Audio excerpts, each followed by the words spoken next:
we're at a time that is someone had written in a question about why do you think Jews are so into sports? We're sort of in this golden age right now of having probably a more top level Jewish athletes than we have had in probably quite some time. I think that's right. And is the question why? Well, Alex Bregman, that's a good story. When Alex Bregman, the profile of him from Sports Illustrated a couple of years ago started with, it's a great article for people who have not read it. It starts with how it was a bar mitzvah, and he had the double Torah portion of Tazria and Metzora together, and it goes into this whole detail of his bar mitzvah speech and how he was gonna play. Yeah, I had the chance to talk to his father at a point somewhat recently, and he was very proud of it. I did a story about Tamir Goodman when he was playing in high school. Yes, he actually did. Our athletic director from Mr. Katz from our city, the upper school, just actually did a session with him. Oh, yeah? A Q&A with him the other day. Virtual one, or was he in town? Oh, virtual one. Yeah, virtually. Yes. Okay. Yeah. Great guy. Great guy. Yes. So, I know, because we've seen, you had Ryan Braun. Oh, the other story I didn't mention. I did the story about Amari Stoudemire. I went to go see him in Jerusalem a couple of years ago, which was fascinating. When he was, at that point, I guess he was one of the owners of Apoel, right? Mm-hmm. Yeah, Apoel, yeah.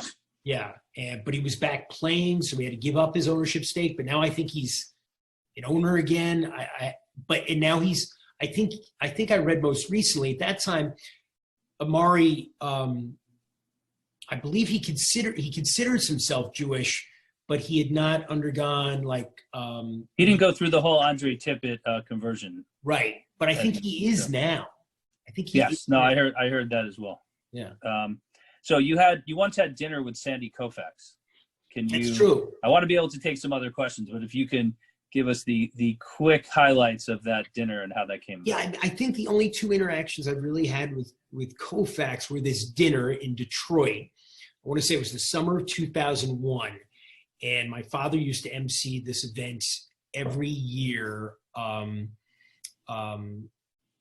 Detroit for the Hank Greenberg, a charity tournament in Hank Greenberg's name. Of course, Hank Greenberg played in Detroit, and Hank's son Steve would secure, a Hall of Fame caliber guest every year. And I believe that year it was Sandy Koufax.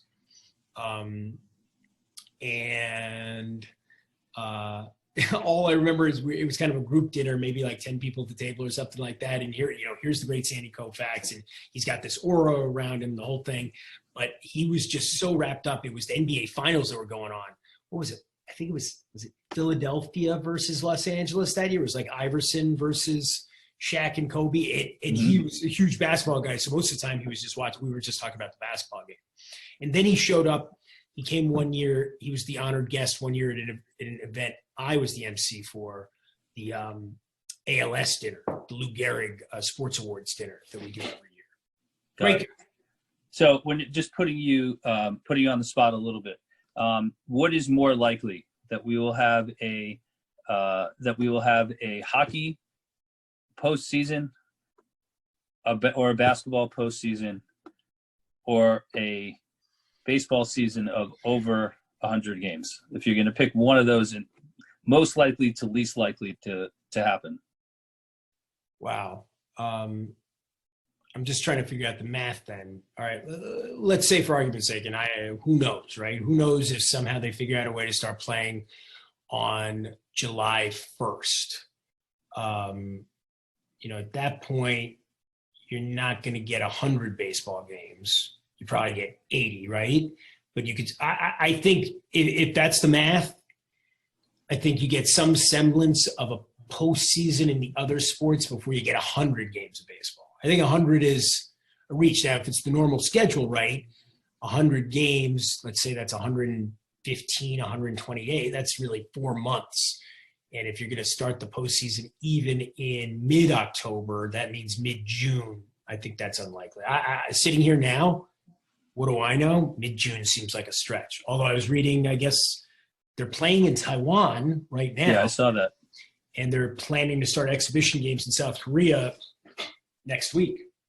Yeah, this was sort of that We're not in that. Amazing year of how things froze in place, even the way that when Yeshiva University, they had their great run to the Sweet 16 in Division III, that they played, Johns Hopkins was ahead of the curve and had nobody there. And so they sort of had this odd environment where they were winning, but there was nobody in the stands. And reading about one of the players in Taiwan talking about that in an article today, just about what it was like to play and not have the fans there. What do you think will be some of the other changes that will result from what's happened? Like, what do you think the biggest impact would be on sports? There seems to be I think there might be things where a changing of some of the schedules, where maybe the NFL, knowing that they're going to be adding a 17th game, would be able to push the Super Bowl back to try to own President's Weekend in a different way. And the NBA may try to start their schedule later than ultimately, and then so they can start closer to maybe Thanksgiving. How much change do you think there will be as a result of leagues and teams having the opportunity to look at it here? So, I'm sorry. What I guess like what changes do you think will come about as a result of everything we're facing with the coronavirus? Some of it would be scheduling wise, but what other changes do you think are most likely as a result? I don't know. I mean, obviously, none of us has ever experienced anything like this. We've never quite.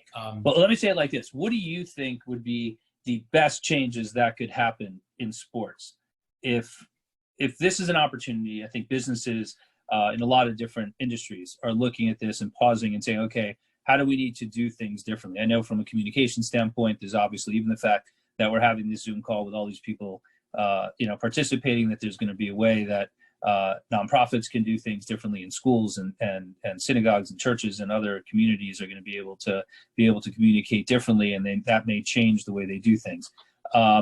What do you think are some of the changes that are most needed in sports that this might be a good opportunity to implement those changes?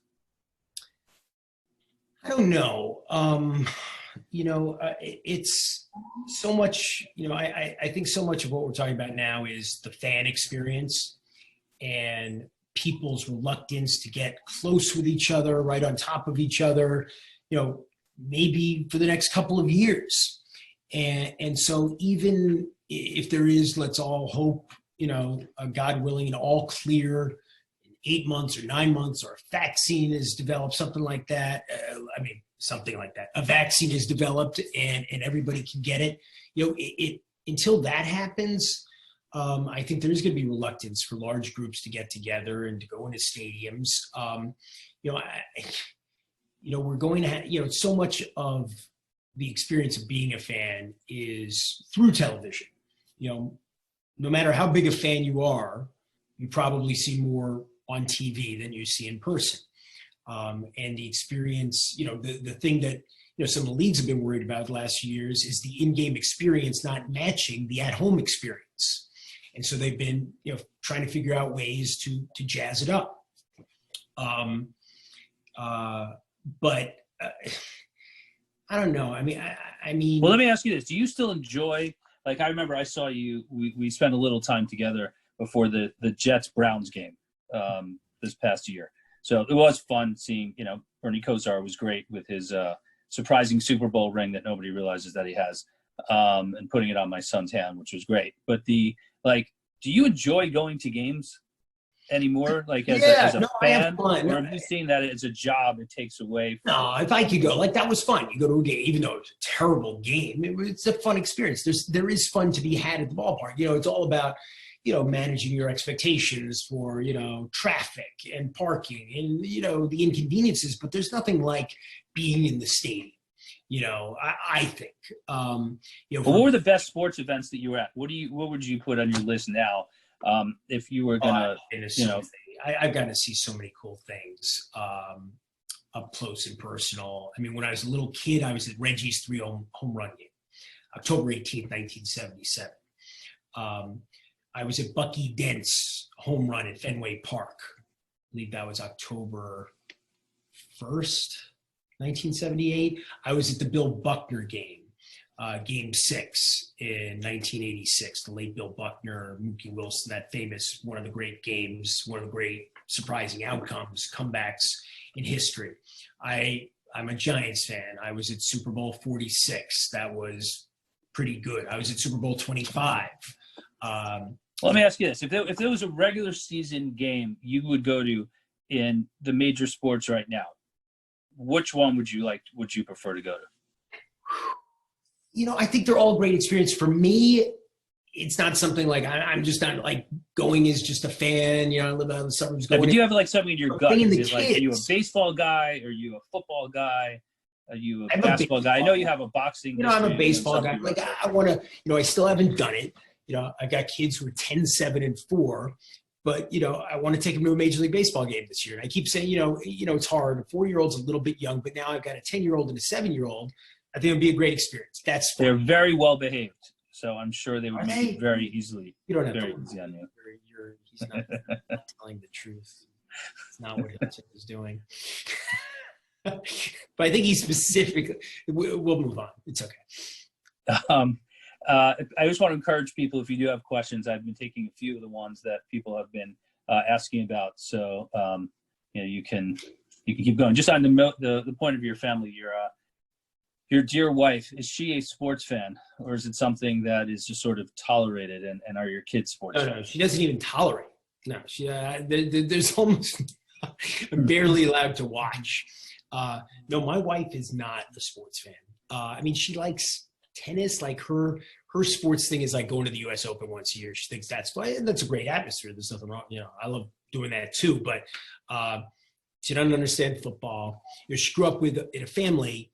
Her father was actually a kosher butcher, and he was a big sports fan, but just boxing, like boxing and now MMA. He's not. She didn't grow up with a dad who watched baseball and football and basketball.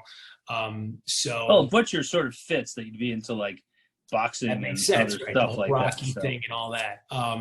But no, there's much less sports watching going on than there should be in my household. Based on my job. So the year started on a bad note, because on January 1st, David Stern, the former NBA commissioner, who we both know, would just passed away, and then it's sort of been downhill since then. But when you look at how he passed the baton to Adam Silver, and when Adam had been the first one to hit pause on the season, do you believe that Adam Silver and basketball and the NBA are going to be in the same way that they led the way in terms of closing things up? Do you think that they're the league most likely to reopen because of the leadership that they've shown? I don't know. That might make them the league least likely, to reopen, right? In terms of leadership, because, I really think that these decisions are going to be driven by what the health experts say. I don't think Adam Silver or Gary Bettman or Rob Manfred or Roger Goodell is, going to push the edge of the envelope here. They're going to listen to what the health experts say, and they're not going to do anything, I really believe this, to endanger the safety of their fans or their athletes. I was talking about this with someone today. I'm trying to remember who. The question is, right, say everybody figures like it's okay, it's safe, we can go back, we can quarantine players for training camp for 4 weeks, whatever it is, and then play some games. What happens when one player tests positive, right? Everything presumably gets shut down. How is it going to work? There are just so many permutations now. There's so many different possible scenarios that we can't even envision. I think if there's one thing we've all learned through this, there are many things, right? But one of the things we've learned is, seeing the future. It's impossible to, in a situation like this, which is really unprecedented, or 100 years, to even, the known knowns and the unknown unknown. That's a Donald Rumsfeld thing, right? Like, we don't even know what the unknown unknowns are. Right. Well, let me ask you this. Just two more quick ones that I want to cover before we finish up. So one is from my wife, and I know that I need to make sure to cover anything Dana asks. So Dana wanted to know about, when you're looking at the era of athletes just making as much money as they have been. So we've seen some who made contributions, like Zion Williamson and Love and others who gave to help some of the folks in their area, and Justin Verlander's giving some of his checks now to different causes. Do you feel that salaries have gotten out of control? And is it something that we see that the players are different now because of how much money they're making and how much power and influence they have through their different social and digital platforms? Well, look, I mean, I don't think players are overpaid. I mean, I think, it's a market system. They get paid based on, no one is forcing the owners to pay them.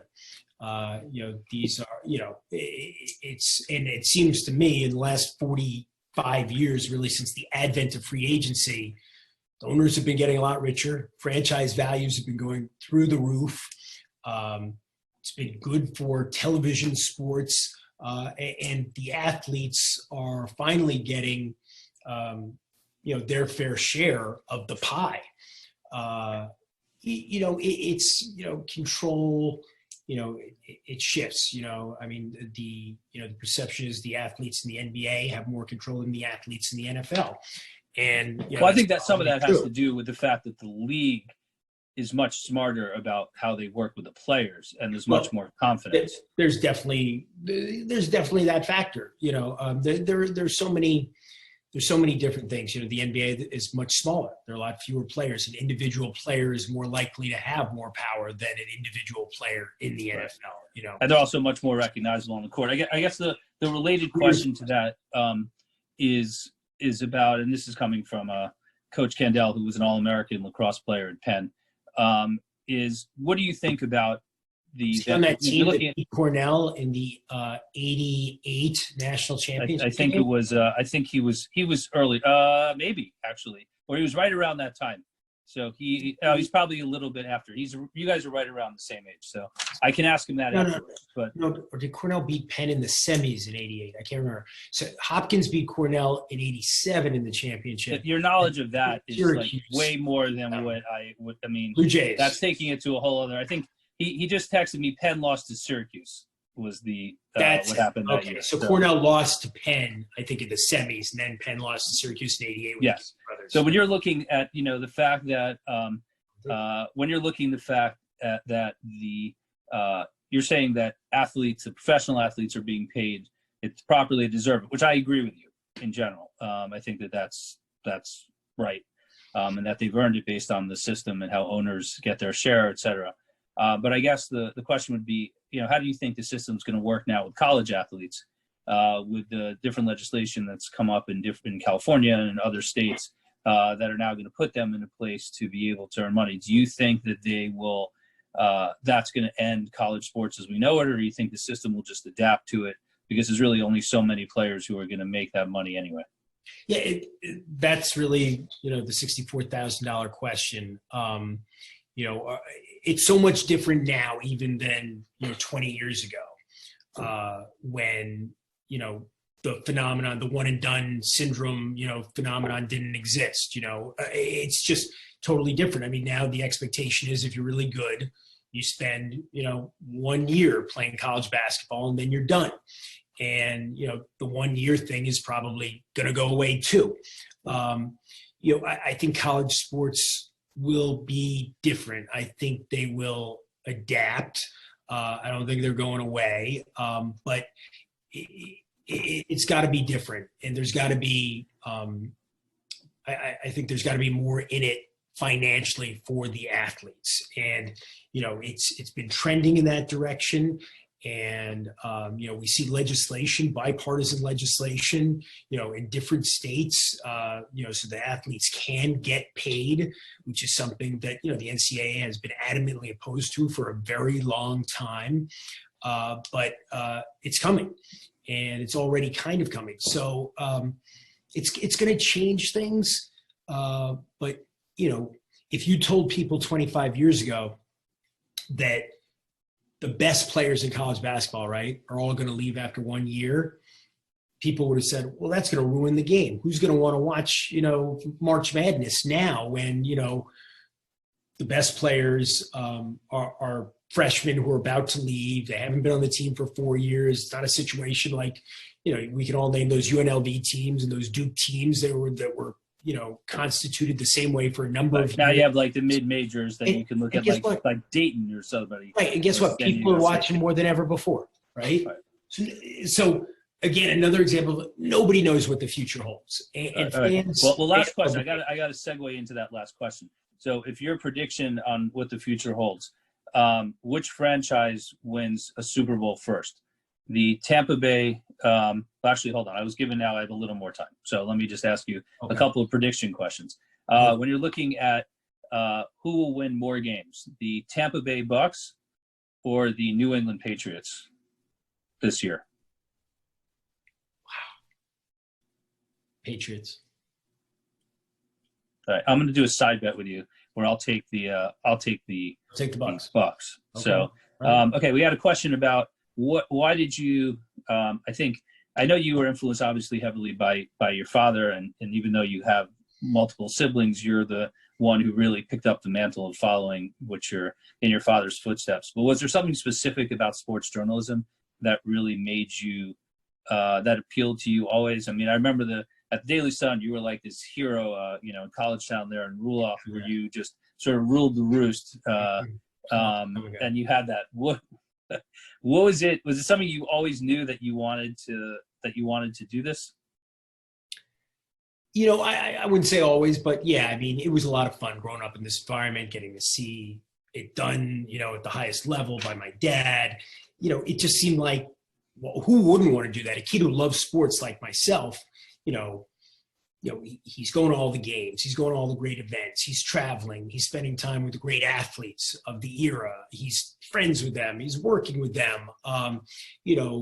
There's recognition and there's gratification. So I think I always wanted to be in the business, whether it was going to be TV or print, news or sports. Those were things I kind of had to figure out. But I love sports, and the storytelling that you get to do through sports, is great because you're focusing on people.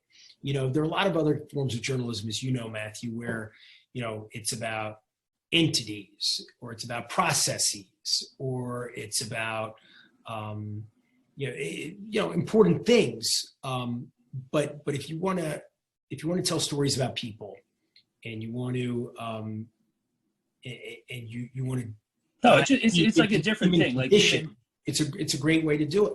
Yeah, because I've gotten to be involved with a few different documentaries.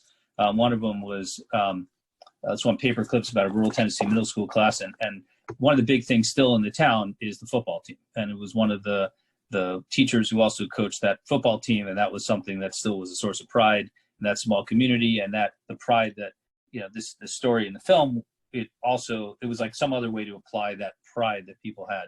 And one of the other ones is called Holy Land Hardball, about the attempt to bring minor league baseball to Israel, and to just hear the reasons why these guys who were getting a last shot to be able to try to get in the league. It was almost like a much less athletic version of the XFL, where it was people who were just trying to have the opportunity to be able to get involved and have it. What do you really feel is this attraction to like that other people, when you look at your colleagues, is it a similar thing that they just wanted to be part of sports? When you're giving advice, we have a bunch of students and others who are still, maybe more recent alums, or even who are further along and maybe are thinking about what they want to do in light of things. What's your advice to people who want to be in sports, and what's the most important thing, or what's your advice for people who want to be journalists in sports? Well, I think, look, it concerns me now, right? Because we've seen, the decimation of the newspaper industry, and there aren't as many jobs as there used to be. And there are still jobs, and there are all different kinds of platforms, and there are opportunities to make a name for yourself and to do great things. But the opportunities that existed when I came out of school almost 30 years ago, I'm 50 years old, there were newspaper jobs, and there were legacy or heritage, whatever the term is, magazine jobs everywhere. There were a lot of good paying, stable jobs with benefits where you could do what you love and have, some security. And that's very hard to tell young people now that that's going to be the case. It's so difficult right now. But if it's your passion, I wouldn't dissuade anyone from going into the business, and I would encourage it. And I think there are still obviously great opportunities, and there are people who emerge as as stars in the industry. People who find their footing, and there are many of them. But it's just in terms of the raw numbers of good jobs out there, I don't think there are as many now. I mean, it's not even close, right? But if you're going to do it, I mean, you have to be guided by principles. The basic journalism principles of fairness and doing your due diligence. And one example of the fairness, I guess, we had one question. A person just asked a question. Did you ever make up with Bobby Knight after you had your famous interview where he sort of lost it? Did you ever have any communication with him after that? Not really. No communication. We ended up working in the same place for a number of years. He was at ESPN for, I don't know, it must have been like at least 5 or 6 years. We have the same agent, but we never really. Was there anybody else? So you mentioned Bobby Fischer. You had Bobby Knight. You obviously Bobbies were not your person, but did you have anybody else that you really ended on a bad note with, or like on the flip side of it, I guess, we want to be positive. Were there 2 or 3 of the favorite interviews of ones that you did? Because I remember talking to you sometimes about like you would randomly be doing something on somebody. So you had like one, I think, on like PK Subban a couple of years back, and you just like really enjoyed that interview. Are there other ones that are like that? Oh, there's so many guys. There's so many subjects over the years whose company I've enjoyed, who've been good to me, who've been interesting and forthcoming, fascinating subjects. I mean, I mentioned Drew Bledsoe earlier. He's one of the best. He's great.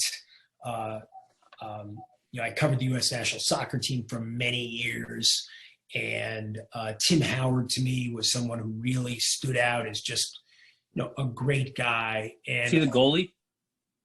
Yes, Matthew, the greatest American soccer player of all time. I'm not a big soccer guy. Jersey guy like yourself. I knew that part. Probably, you probably make the case he's the greatest American soccer player of all time with all the success that he had in England. Premier League, right? Yeah. Always there when we needed him. Great guy.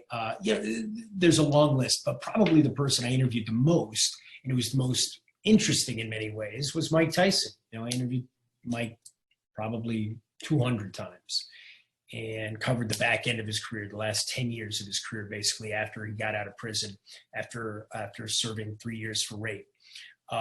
Interviewed him he was always somebody who was willing to go deep when he talked about himself, and still does. And he's still a fascinating figure. Did you notice him? The before and after, making fun of himself in film? Like, did you notice that there was a time where he stopped taking himself so seriously, and where he sort of had better perspective on himself? That was after his career ended, and Mike's. There's always been this element of him where, there was a side to him that really wanted to ingratiate himself, and, as I said, could be introspective in a way that is rare. And people are, for whatever reason, they're drawn to Mike and fascinated by Mike. And he's really one of those athletes. It's one of those people. You've been around a lot of people like this, Matthew. When they walk into a room, it could be 5 huge world famous stars in there, but when Mike walked into a room, he commanded it. And he wasn't always comfortable with that. And he was always interesting, and he was always available to me when we needed to do stuff. Fascinating guy. Obviously troubled. Yes. Well, you were able to really bring that out in people. I guess one of the other major events that comes up, which we know is not happening this year, is the Olympics. Do you feel that, the Olympics seem to have had, I don't know, it's gotten a little bit of a drag in past years. Do you feel that I mean, there's been great stories, obviously, Ryan Lochte, who, Yes. and others. When you look at things, do you think that the delay of the year is going to make the Olympics matter even more next year, or do you think it won't even make a difference? It's hard to say. Maybe people will appreciate a little more because they've waited longer, 5 years instead of 4 years. I think there's a big audience for the Summer Olympics regardless.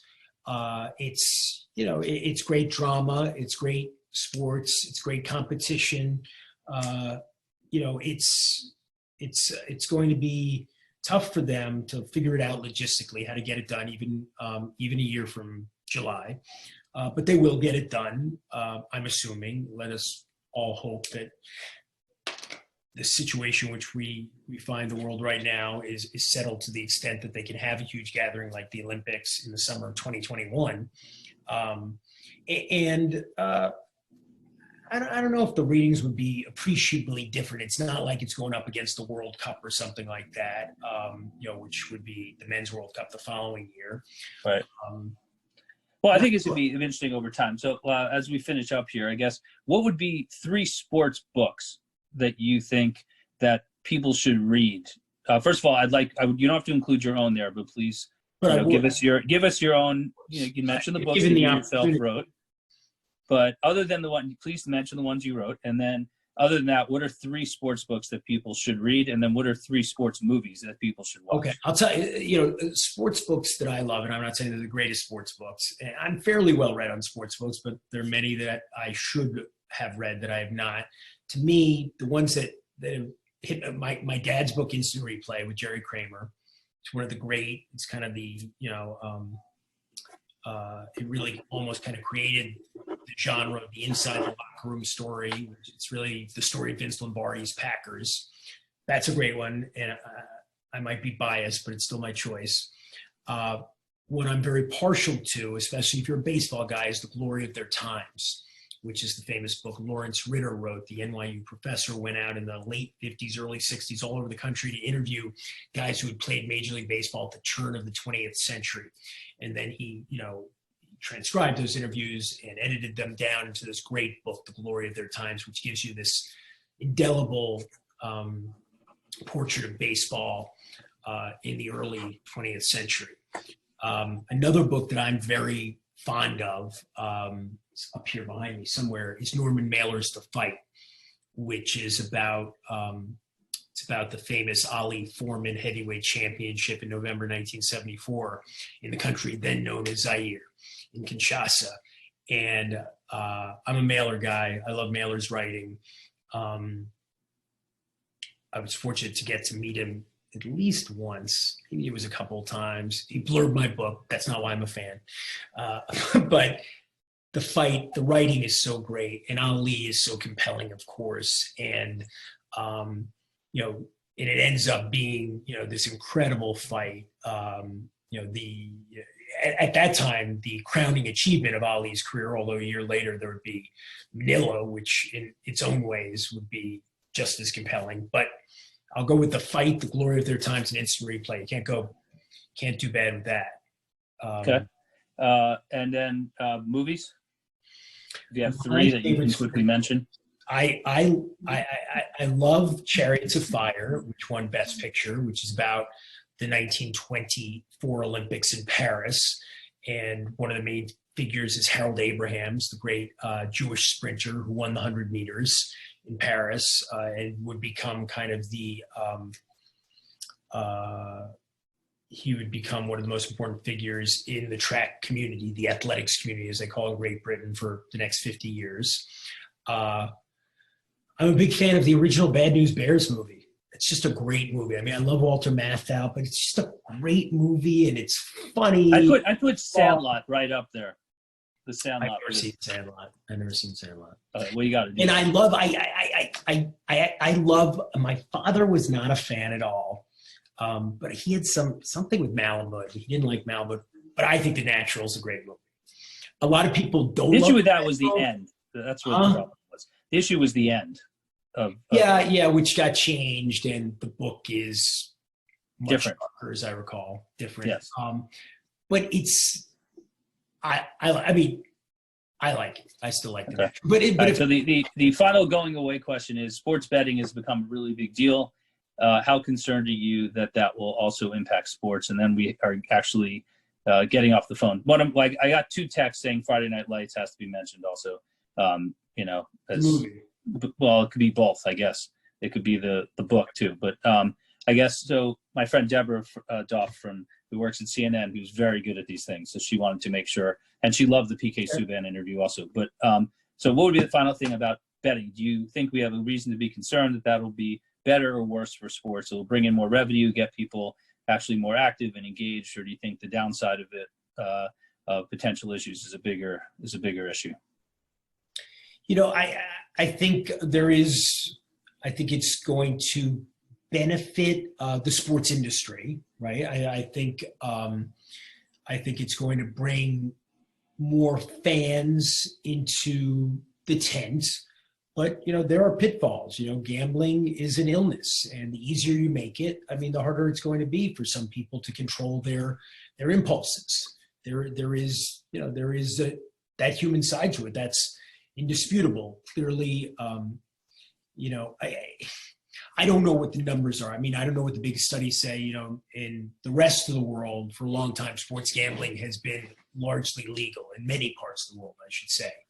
And we're obviously later to the game than many places in Western Europe, for instance, where, you walk down the street into Ladbrokes or Power or, there are a bunch of them. On one side, people say, well, when it's legal. Well, now you don't even have to walk in somewhere. If you live in New Jersey and there's actual games, you can just go on the that's true. Right. App. It's very easy. You do work with PointsBet, so if anybody wants to sign up for that, they should go with PointsBet. But that's an issue. Well, I have been given the sign by Kenny that we need to wrap up. So could you please just mention your own books, please? Oh, my books. I wrote, my book, Cinderella Man. I think I got one right here. Which was adapted into a movie. In case you need them. Cinderella Man and Triumph. Triumph and Cinderella. Wow. Does it look backwards on the screen? Or? That's perfect. It works perfectly. So I can tell you, thank you, Jeremy. This was great. I got to start my day with hearing my nephew do an amazing job on Zoom with his bar mitzvah, and I was incredibly proud of him. And then to be able to finish my day on Zoom with you, with a lot of Zoom calls for work in between, I really appreciate you giving the time and being so candid and sharing about things. And again, to Leah and Kenny, thanks for giving us the opportunity, and to the people who sort of stayed around to listen. Very proud of the whole Ramaz family and how everybody's come together really well. So hopefully, in some way, we got to bring people together a little bit around this, and we'll have the opportunity to do some other things in the future. So thank you, Matthew. Really, Matthew, thank you for helping to put this together. Jeremy, it's the second generation, since now we saw even on the chat that there are several Ramaz alumni who are on this evening because they work studied for your father. Your father had a lot of Ramaz students over the years that did work study for him. So it's a second generation, and it should continue. We love the association, and truly, you could feel in every answer why you are known to be such a mensch. It comes through in every way. So thank you. Wishing you a happy Passover to you and your family, and to the entire Ramaz family who joined us this evening, and to the greater Ramaz family once again. We wish you health and safety. Let us all continue to pray together for those that are ill and to those that need our prayers. And let us also continue to support in every way possible the health professionals and people on the front lines